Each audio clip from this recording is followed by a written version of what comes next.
Salut tout le monde, j'espère que vous allez bien. On se retrouve dans un nouveau point lecture. J'ai changé de pièce pour filmer parce que dans le salon il y a trop de bruit. Voilà. Mais ce sera pas le cadre, voilà. Je varierai entre les deux. Bref, on s'en fiche.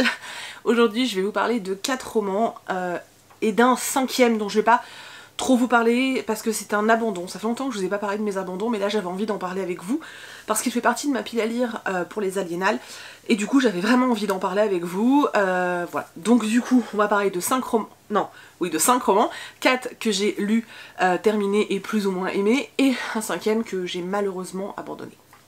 Le premier livre dont on parle, il s'agit de Follow Me, le tome 3 qui s'appelle Dernière chance de Fleur Anna. Alors, vous n'êtes pas sans savoir que j'ai beaucoup aimé le tome 1 et le tome 2.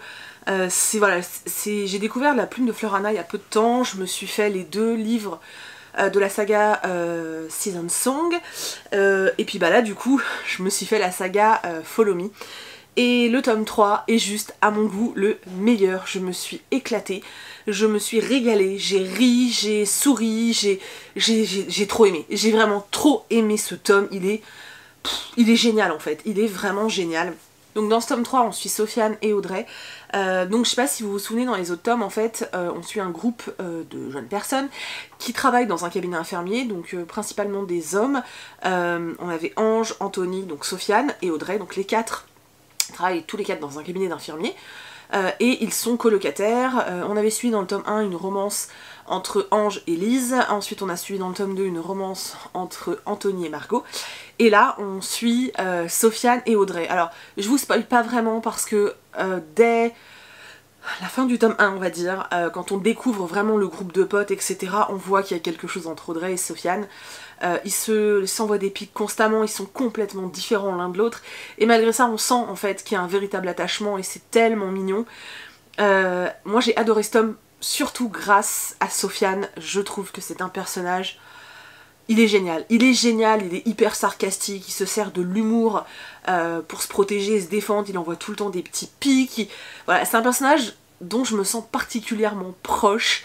J'ai vraiment l'impression que c'est... Enfin voilà, je suis comme ça, et du coup ça m'a vachement parlé, ça m'a vachement touchée, parce que finalement au fond il est hyper sensible, il est gentil, il est affectueux, il ferait tout pour les gens qu'il aime. On nous parle de sa sœur, et du rapport qu'il a avec sa sœur, parce qu'elle arrive dans l'histoire, et ce lien fraternel qu'ils ont est magnifique, j'ai adoré leur rapport. On apprend à découvrir donc plus Sofiane forcément, mais surtout plus Audrey, qu'on voyait dans les autres tomes comme quelqu'un de psychorigide, gentil mais psychorigide, et là on a toujours ce côté psychorigide, mais on en apprend un peu plus sur elle, sur sa famille et sur les raisons qui font que voilà qu'aujourd'hui elle est comme elle est. Leur histoire est pas facile, vraiment c'est pas simple entre eux, mais c'est attachant, c'est touchant, et voilà, c'est pas niais, c'est pas gnangnan. On parle de maladies psychiatriques aussi, de différentes maladies psychiatriques d'ailleurs. On retrouve les autres, donc on retrouve Ange et Lise, on retrouve Anthony et Margot, on découvre la petite sœur de Sofiane, et on a l'impression d'être en famille, et d'être... Voilà, c'est vraiment super en fait. Voilà, c'est une saga que moi je vous recommande de tout cœur, parce que c'est des romances qui passent toutes seules. Il y a beaucoup de clin d'œil en fait à ce qu'on peut connaître, parce que l'auteur est française, donc il y a beaucoup de choses qui nous parlent, et vraiment c'est super chouette, j'ai vraiment beaucoup aimé.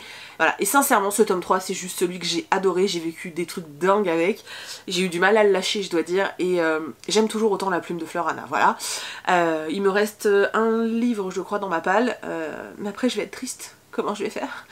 Il faut que je regarde ce que je trouve d'autre, parce que voilà, je sais qu'il y en a un autre que j'ai pas, mais bon, enfin on verra, bref, je m'écarte. En tout cas, voilà, si vous cherchez une romance qui est pas cucu, où on parle pas trop de cul non plus, mais qui est, voilà, qui est contemporaine, qui est simple et sympa, allez-y, parce que franchement c'est de la bombe, et le tome 3 est juste génial. Je vais ensuite vous parler de Perdu et retrouvé de Kate Clark, à la collection R de Robert Laffont.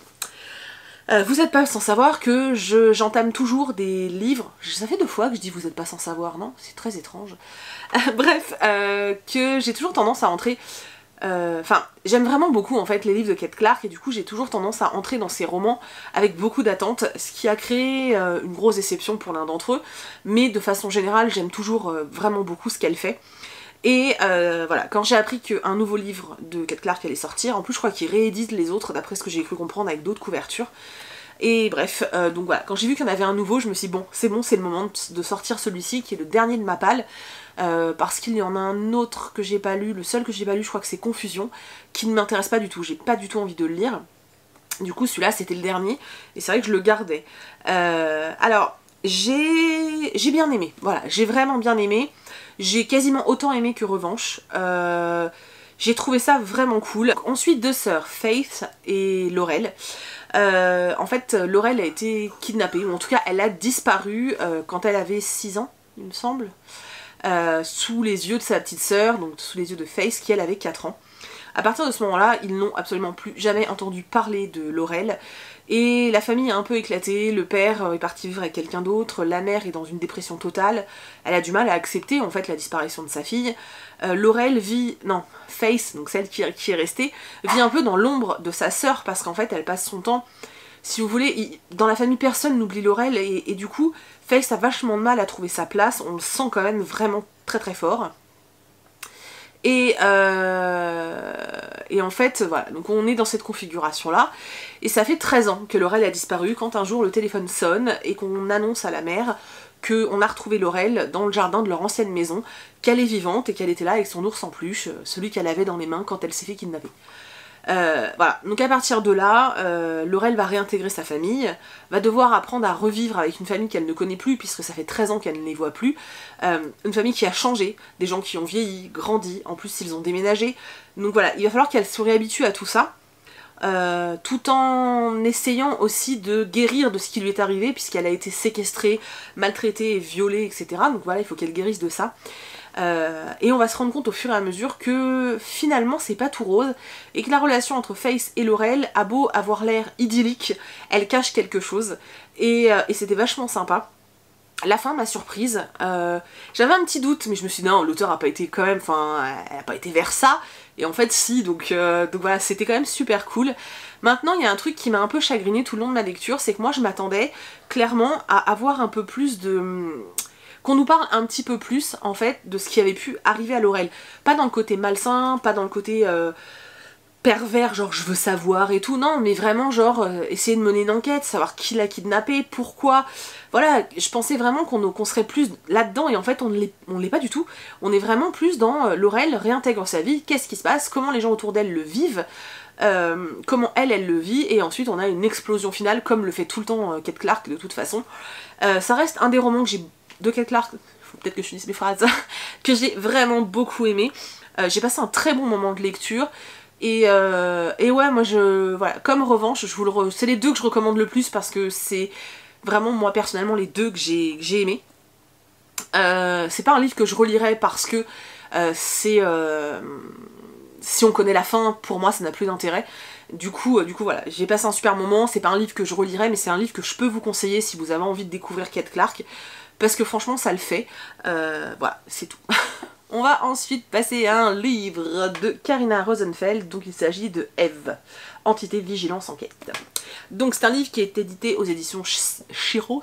C'est un livre pour lequel j'avais énormément d'attentes et que finalement j'ai bien aimé. Alors c'était pas fou, c'était pas... voilà, mais ça passait bien.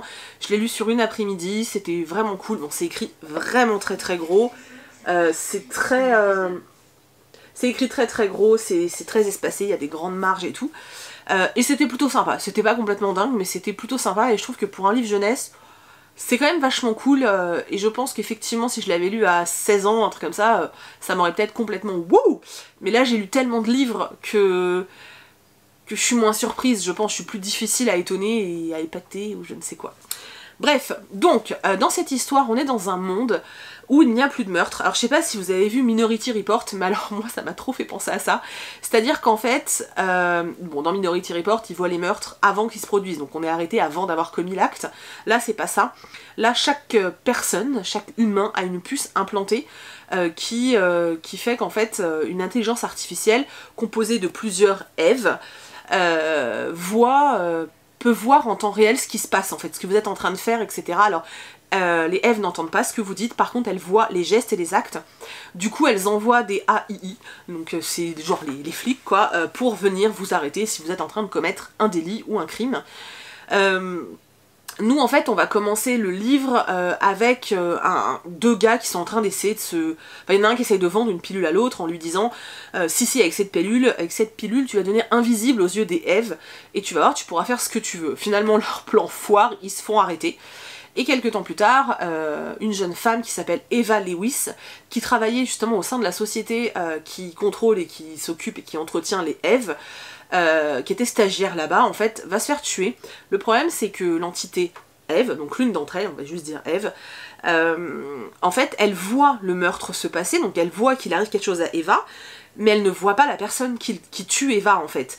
Et à partir de là, il va y avoir une espèce de... Enfin, il va se passer plein de trucs de fous parce que finalement, cette dominance qu'il y avait sur le monde, le fait que les Eve pouvaient contrôler tout ce qui se passait, pouvaient voir ce qui se passait, disparaît complètement elles voient le crime mais elles ne voient pas qui commet l'acte et ça bouleverse tout en fait, ça bouleverse totalement le truc.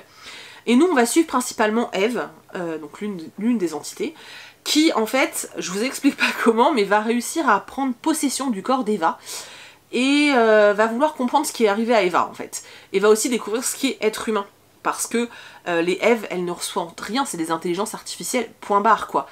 Et voilà, par rapport à ce sujet-là, si on part encore dans un film, ça m'a fait penser à AI avec Jude Law, où vous avez vraiment ce truc où on vous explique qu'une intelligence artificielle n'a pas de sentiments, etc.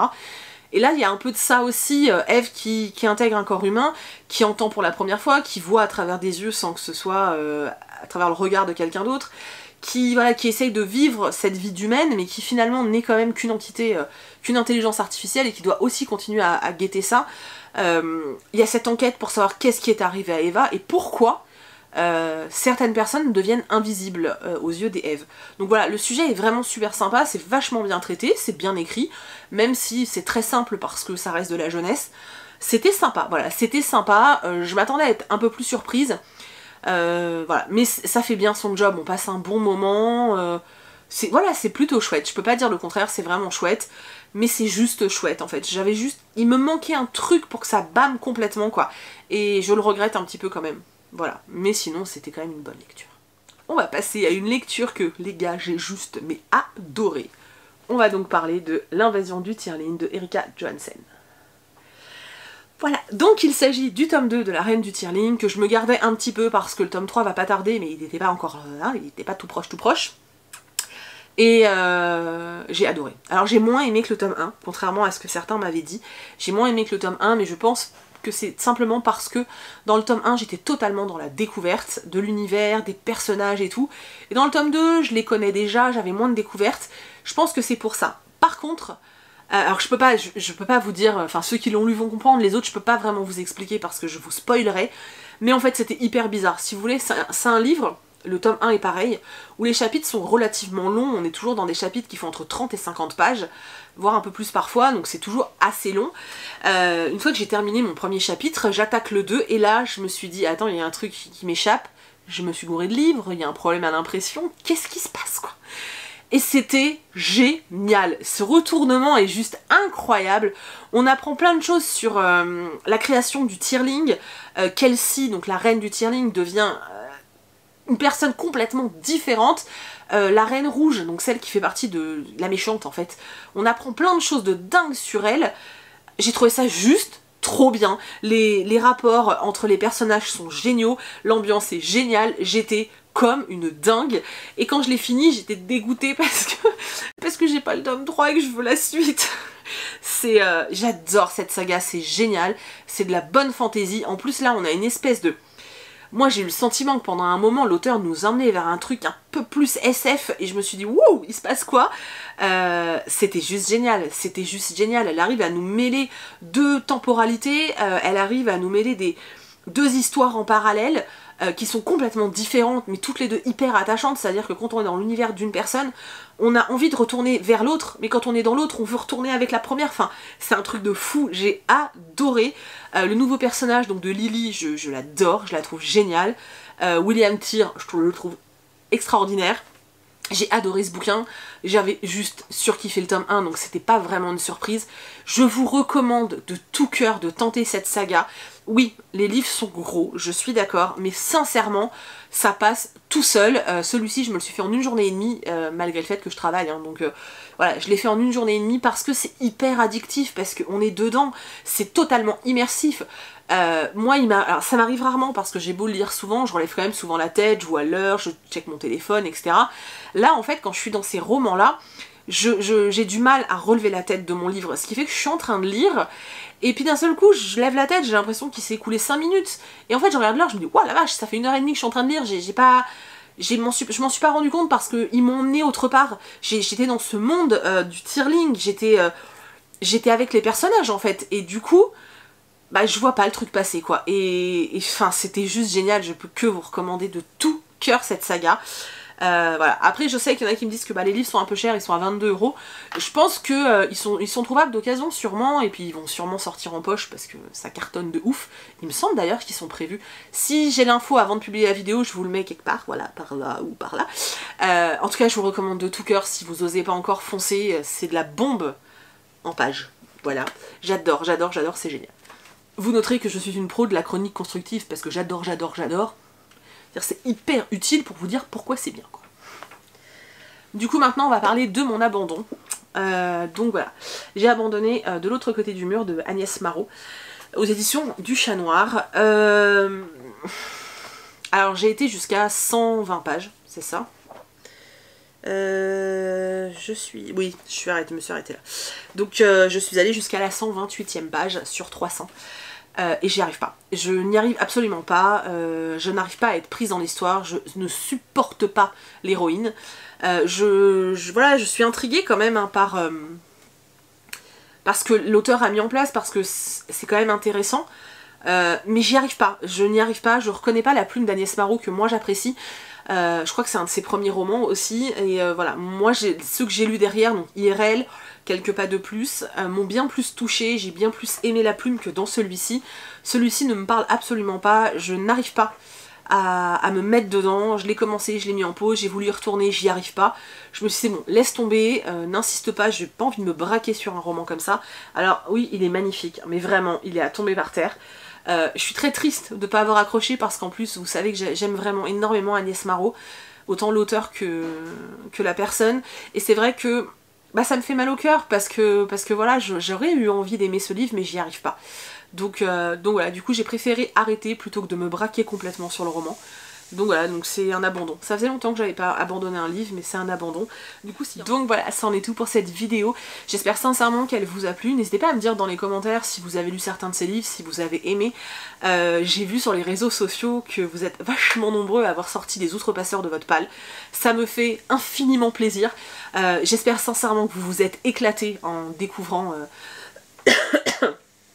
J'espère sincèrement que vous vous êtes éclatés en découvrant cet univers et en découvrant... Voilà tout ce qu'a mis en place Cindy dans ce livre. Si le tome 1 vous a paru compliqué, ne renoncez pas parce que le tome 2 est totalement différent du tome 1 et il y a des chances que vous accrochiez peut-être plus. En tout cas, ça me fait super plaisir de voir que vous avez suivi mon conseil, ça me touche vraiment du plus profond du cœur. Voilà, c'est pas très français je crois, bref. En tout cas, je vous remercie vraiment d'avoir regardé cette vidéo. J'attends de vous retrouver en commentaire pour pouvoir blablater un petit peu avec vous. Je vous fais plein de très très gros bisous et je vous dis à bientôt dans une prochaine vidéo. Salut!